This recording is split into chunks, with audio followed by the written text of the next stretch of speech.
नमस्कार दोस्तों, मेरे चैनल रामेश्वरम भक्ति चैनल में आप सभी का हार्दिक स्वागत है। दोस्तों, आज मैं आप सभी को इस वीडियो में कुछ उपाय बताने जा रही हूँ। इन उपायों को आप होलिका दहन के दिन कर सकते हैं। होलिका दहन के दिन ही इस उपाय को करना है।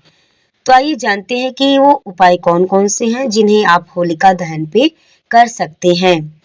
जैसे कि दोस्तों आपके लव लाइफ में यानी लव अफेयर्स के बीच में अगर कोई तीसरा इंसान कोई आपके बीच में घुस गया है, दो के बीच में यानी तीसरे ने अपनी जगह बना ली है और आपके रिश्तों को खराब करने की वो कोशिश कर रहा है। आप दोनों के बीच में वो मनमुटावा डालने की कोशिश कर रहा है। आप दोनों के रिश्तों को वो तोड़ना चाहता है, मतलब आपके लव को यानी दूर करना चाहता है। तो आप इस उपाय को जरूर करके देखें, क्योंकि होलिका दहन का आपका समय जो है कि आपके नजदीक आ रहा है और होलिका दहन का समय जब निकल जाएगा तो उसके बाद से दोस्तों 1 साल के बाद फिर यह समय आपको मिलेगा। मान लीजिए जैसे पति पत्नी का संबंध है, रिश्ता है। बहुत लोग होते हैं कि उनको जैसे कि पति पत्नी का संबंध रिश्ता देखकर बहुत लोगों को जलन हो जाती है। सोचते हैं कि हम इन दोनों के बीच में ऐसा कर दें कि ये दोनों का मतलब रिश्ता टूट जाए, इन दोनों के बीच में मनमुटावा हो जाए और हमारा जो है कि लाभ ही लाभ हो जाए। मतलब वो अपनी लाभ के लिए मियाँ बीवी को भी मतलब कहते हैं ना कि एक खाट से 2 खाट पे कर देना। मियाँ बीवी को मतलब एक जगह से 2 जगह पे कर देना, उनके रिश्तों को खराब कर देना। यानी बीच में अगर तीसरा घुस गया तो समझ जाइए कि वो तो रिश्ता टूटना ही टूटना है। कभी पति को वो लोग भरेंगे, कभी पत्नी को भरेंगे, कभी पति से पत्नी की बुराई करेंगे, कभी पत्नी से पति की बुराई करेंगे। उल्टी सीधी जो है कि बातें करते रहेंगी और नकारात्मक जो है कि नेगेटिविटी सोच जो है कि अपनी बातों से कर के वो भरते रहेंगे पति के दिमाग में या पत्नी के दिमाग में कि मतलब इन दोनों का रिश्ता टूट जाए और हमारा लाभ हो जाए, जो है कि ये दोनों बिखर जाएं, इनका घर बर्बाद हो जाए। तो दोस्तों ऐसे जो है कि कई प्रकार के लोग ये सब बातें करने वाले, सोचने वाले ऐसे बहुत से लोग हैं जो कि ये काम करते भी हैं और लोगों के बीच में जो है कि इन बातों का बाद में पता भी चल जाता है। लेकिन रिश्ता टूट जाता है, संबंध टूट जाता है, संबंध में दरारें पड़ जाती है, गांठें पड़ जाती हैं। फिर वह संबंध जो है कि पहले के जैसे अच्छा नहीं लगता है। वो रिश्ता यानी पहले के जैसे वो उस रिश्ते में मिठास नहीं रह जाती है। तो अगर आप लोगों के बीच में भी इस तरह से हो रहा हो, कोई तीसरा घुसा हो, घुसने की कोशिश कर रहा हो और आप जानते हो कि मतलब इस तीसरे ने हमारे बीच में मनमुटावा डाल दिया है, ये आदमी ये है, इसका नाम हमें मालूम है, तो आप इस उपाय को जरूर करके देखिए होलिका दहन के दिन। आपको हो सकता है इससे बहुत बड़ी लाभ मिल जाए, आपका रिश्ता टूटने से बच जाए, आपके लव अफेयर्स का तीसरा जो घुसा हुआ है वो कम से कम निकल करके बाहर हो जाए। तो इस उपाय को आप जरूर करें और मेरी बातों पे आप विश्वास रखते हुए इस उपाय को आजमा करके देखें। अभी आपको करना क्या है, आपको लेना है एक भोजपत्र लेना है। उसके ऊपर काले स्याही से या फिर काजल से, काला काजल से या फिर काले स्याही से उस व्यक्ति का, उस इंसान का यानी तीसरा जो आपके बीच में घुसा है, आप जानते हैं, आपको डाउट भी होता है, तो उसी व्यक्ति का, उसी इंसान का उस भोजपत्र पे काले स्याही से या फिर काजल से उस व्यक्ति का आपको नाम लिखना है। और नाम लिखने के बाद से उस भोजपत्र को अपने सिर से यानी 8 बार उतारा करना है। अपने सिर से उसको 8 बार उतारा कर डालिए। उतारा करने के बाद से उस भोजपत्र को ले जा करके होलिका दहन वाले आग में डाल दीजिए और डालते समय आपको बोलना है कि स्वाहा। जब उसमें आप डालिएगा तो कहिएगा कि स्वाहा। जब आप स्वाहा करके उस अग्नि की आग में उस व्यक्ति के नाम को आप भोजपत्र पे लिखा हुआ जब डाल देंगे अपने सिर से उतारा करके, तो यानी आपके बीच में, संबंध के बीच में, लव के बीच में जो तीसरा घुसा है, तीसरा मजा ले रहा है, तीसरा जो है कि उसको तोड़ना चाहता है, अपना लाभ लेना चाहता है, वो उसी अग्नि में जल के स्वाहा हो जाएगा। और जब स्वाहा हो जाएगा तो उसके दिमाग में ये बात होने लगेगी, चलो कभी उसके ऊपर मतलब नेगेटिविटी जो भी बातें रहेंगी उसके दिमाग में वो धीरे धीरे खत्म होने लगेंगी। और कहेगा, वो अपने मन में सोचेगा कि अब हम यहाँ से धीरे से टकस ले, यहाँ से धीरे से हम निकल ले, नहीं तो हमारी पोल तो खुल जाएगी। और जो है कि पोल खुलने के बाद से ये सभी लोग जो है कि हमारी धुलाई करेंगे, यानी हमको तो छोड़ेंगे नहीं। अगर बात खुल गई, पोल खुल गई कि हमने इनके बीच में जो है कि दरारें डाली हैं, मनमुटावा डाला है, पति पत्नी के रिश्ते को खराब किया है, तो हमारी तो वाट लग जाएगी। उसके मन में, दिमाग में इस बात को जो है कि ऑटोमेटिक से घूमने लगेगा।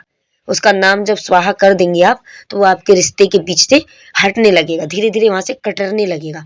आपको उससे कुछ कहने की भी जरूरत नहीं पड़ेगी।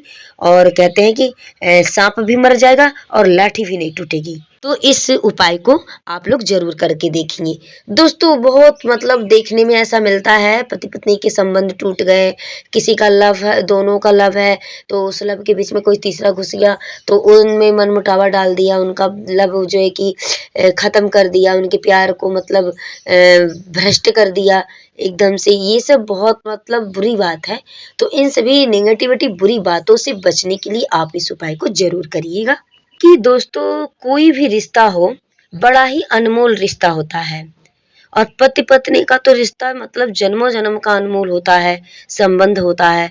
तो उस बीच में अगर घुस गए, कोई तीसरे ने एंट्री ले ली, तो पति पत्नी का रिश्ता टूट गया, बच्चे हैं, बच्चों का भविष्य खराब हो गया, बच्चों की जिंदगी लाइफ खराब हो गई, पढ़ाई लिखाई का समय है, उस समय में पति पत्नी आपस में लड़ने लगे, झगड़ने लगे, पति कहीं और रहने लगा, पत्नी कहीं और रहने लगी, कितने लोगों का डिवोर्स हो गया, तलाक हो गया। तो ये तमाम बातें जो है कि आती हैं। तो इनमें जो है कि तीसरे का हाथ होता है, तीसरे का कारक होता है, तीसरे का उसमें दिमाग भी होता है, तीसरे का यानी टोटका भी उसमें होता है, कई तमाम तरह की बातें होती हैं। तो इन सभी चीजों से बचने के लिए, अपने परिवार को बचाने के लिए, अपने अनमोल रिश्तों को बचाने के लिए, अपने प्यार को बचाने के लिए इस उपाय को आप लोग निश्चित ही करिएगा। तो ये तो आपका पहला उपाय हमने बता दिया। अब दूसरा उपाय आपको क्या करना है, वो उपाय मतलब किस लिए करना है, चलिए इसको भी सुनते हैं। दोस्तों, जैसे कि कई बार होता है कि हमने अपना किसी काम के लिए किसी को पैसे दिए और उसने हमारा पैसा खा लिया, हमारा पैसा लेकर के घपला कर लिया, लेकर के भाग गया। किसी को नौकरी के लिए हमने पैसे दिए, किसी को किसी कार्य के लिए हमने पैसे दिए, किसी को किसी जरूरतमंद के लिए हमने पैसे दिए, किसी की आवश्यकता के लिए हमने पैसे दिए, किसी की मतलब हमने इमरजेंसी में पैसे दिए, उसका काम चलाया, उसको हमने जरूरत पे पैसे दिए, और वो इंसान हमारा पैसा रुपया देने के लिए नाम ही नहीं ले रहा है।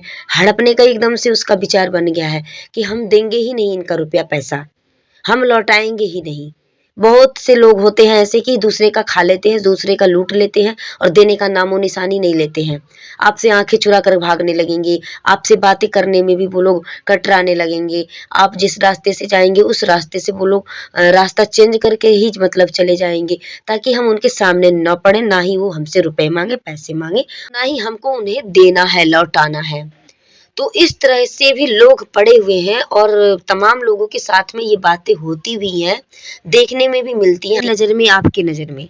तो आपको एक बहुत ही छोटा सा सुंदर सा उपाय करना है होलिका दहन के दिन।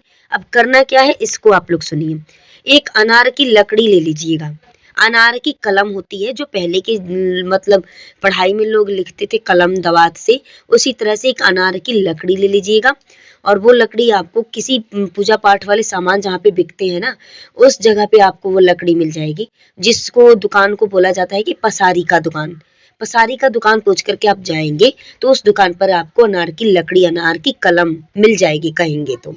अगर नहीं जानते हैं पसारी की दुकान, अगर आपके पास में अगर बागीचे में अनार का पौधा है, तो उसमें से आप एक लकड़ी काट लीजिए और उसी लकड़ी को कलम बना लीजिए अनार की। वो भी तो अनार की लकड़ी होगी ना। तो अगर आपके पास में अनार का पौधा है तो उसमें से आप काट करके लकड़ी ले सकती हैं, और नहीं तो दुकान से आप खरीद सकती हैं। और खरीदने के बाद से उस कलम को लेने के बाद से जहाँ पे होलिका दहन के लिए, होलिका का मतलब लकड़ी वगैरह इकट्ठा किया गया हो जलाने के लिए, होलिका दहन करने के लिए जिस स्थान पर, उस स्थान के पास में आप चले जाइए, बिल्कुल होलिका दहन के आसपास में, बिल्कुल अगल बगल में उस व्यक्ति का आप नाम लिख दीजिए जिसने आपका रुपया लिया हुआ है, आपका रुपया धन लिया है, लौटाने का नाम नहीं ले रहा है, उस इंसान का, उस व्यक्ति का वहां नाम लिख दीजिए, लिख करके आप चले आइए। और जब आप नाम लिख करके आएंगे, होलिका का दहन जब होगा तो उसकी आंच से उस व्यक्ति के लिखे हुए नाम पर ताप लगेगा उसका, यानी उसका ताप लगेगा। तो ताप लगेगा तो उसके नाम पे जब ताप लगेगा ना, तो उससे जो है कि उस व्यक्ति के दिमाग में ऑटोमेटिक यह घूमने लगेगा कि हमें नहीं उनका रुपया लिया है, पैसा लिया है, धन लिया है, हमारे जरूरत पे उन्होंने दिया है और हमें उनको लौटा देना चाहिए। उनकी भी आवश्यकता है, उनकी भी जरूरत है, वो हमसे कई बार मांग चुके, कई बार वो हमारे पास आ चुके, कई बार उन्होंने हमारे पास कॉल करी कि हमारे रुपए पैसे लौटा दो, तो हमें अब उनको दे देना चाहिए। हमने बहुत ज्यादा दिन उनके रुपए रख लिए, पैसे रख लिए, मतलब ये तमाम तरह की बात उसके दिमाग में मतलब घूम जाएगी, उसके दिमाग में प्रवेश कर जाएगी और वो आपका रुपए पैसा देने के लिए एकदम से बेचैन होने लगेगा। सोचेगा कि चलो हम ले चल के दे आते हैं, उन्हें कॉल करके बुला लेते हैं, हम उनका पैसा लौटा देते हैं, उनका रुपए लौटा देते हैं। तो वो ऐसे करके मतलब धीरे धीरे आपका पैसा वापस कर देगा, आपका धन लौटाने लगेगा। तो इस उपाय को आप जरूर होलिका दहन के दिन करिएगा। तो ये दूसरा उपाय आप लोगों ने सुन लिया। अब आइए हम तीसरा उपाय सुनते हैं कि होलिका दहन के दिन हमें तीसरा उपाय क्या करना है, किस लिए करना है। अब देखिए, अब नुकसान अगर आपका बार बार होता है, बार बार यानी आपको भय लगता है, आपका किसी कार्य में हाथ डालते हैं, नुकसान हो जाता है, वो कार्य आपका पूर्ण नहीं हो पाता है, वो कार्य आपके सफलता की प्रगति पे नहीं जा पाती है। आपको घर में बार बार डर लगता है, भय लगता है, आप कहीं घर से बाहर जाते हैं, कहीं रोड पे जाते हैं, आपके मन में बराबर ये भय शंका लगी रहती है कि अगर हम बाहर जा रहे हैं हमारे साथ कुछ हो ना जाए, हमारे साथ कुछ अनहोनी ना हो जाए, और घर में कहीं हमारी चोरी ना हो जाए, डकैती ना हो जाए, घर में तमाम तरह की बातें लेकर के घर में घुसेंगे तो आपको भय लगेगा। इस तरह से अगर आपको भय लगता है किसी भी बात को लेकर के, आप हमेशा डरे हुए रहते हैं, भयभीत रहते हैं, तो इस उपाय को करिएगा। आपको एक जटा वाला नारियल लेना होगा। जटा वाला आप नारियल एक ले लीजिएगा और उसमें कुछ बतासे रख लीजिएगा उसके साथ में, और एक लाल रंग के कपड़े में या फिर पीले रंग के कपड़े में उसको आपको बांध लेना है। बांध लीजिएगा नारियल को और बतासे को, और आप अपने ऊपर से 7 बार अपने सिर के ऊपर से उसको गठरी को उतारा करिएगा। नारियल और बतासे की गठरी को 7 बार अपने सिर से उतारा करिएगा, और उतारा करने के बाद से उस गठरी को नारियल और बतासे वाली गठरी को किसी बहते हुए पानी में ले जा करके आप उसको बहा दीजिएगा। बहते हुए पानी में डाल दीजिएगा, प्रवाहित कर दीजिएगा, वो उसी पानी में बह करके चला जाएगा कहीं। तो इससे क्या होगा कि आपका जो डर भय लगने का जो शंका आपको बार बार लगा रहता है, आपको डर लगता है, भय लगता है, कहीं जाते हैं फिर भी आपके मन में ये बात चलती है कि कहीं अनहोनी ना हो जाए, कुछ हो ना जाए हमारे साथ में, कहीं रास्ते में हम जा रहे कोई बात ना हो जाए, तो ये तमाम तरह की भय जो रहेंगी ना, वो सब आपकी समाप्त हो जाएंगी, उस पानी में जल के साथ प्रवाहित हो जाएंगी। अब दोस्तों, इन उपायों को जब आप करेंगे तो इससे आपका कुछ नुकसान नहीं होगा, आपका कुछ मतलब इस उपाय को करने से हानि नहीं होगी। हमने जो उपाय बताए हैं उसका लाभ ही मिलेगा आपको, और आपके रिश्ते में, प्यार में, बीच में जो तीसरा आया रहेगा वो मतलब धीरे धीरे हटने लगेगा, वो दूर हो जाएगा, और जो है कि गलत लोगों के ऊपर से जो निगेटिविटी उनके दिमाग की सोच रहेगी ना, वो बदल जाएगी। इस उपाय को करने से ना ही किसी का नुकसान होगा, ना ही आपका नुकसान होगा। यह उपाय दोस्तों इतना अच्छा है, इतना बढ़िया है, और होली भी बहुत नजदीक है आपके, तो हमने सोचा कि ये वीडियो हम आप सभी के लिए प्रोवाइड करा दें, ताकि होलिका के दिन आप इस उपाय को जरूर करिएगा, करके देखिएगा और इसका लाभ उठाइएगा। तो दोस्तों, अगर आपने हमारे चैनल को अभी तक सब्सक्राइब नहीं किया है तो आप सब्सक्राइब कर लीजिए, और नोटिफिकेशन की बेल की घंटी को दबा दीजिए, और लाइक भी कर दीजिएगा, ताकि अगली वीडियो नोटिफिकेशन आप तक आसानी से हमारी पहुंच सके। वीडियो में लास्ट तक बने रहने के लिए आप सभी को मेरी तरफ से बहुत बहुत धन्यवाद।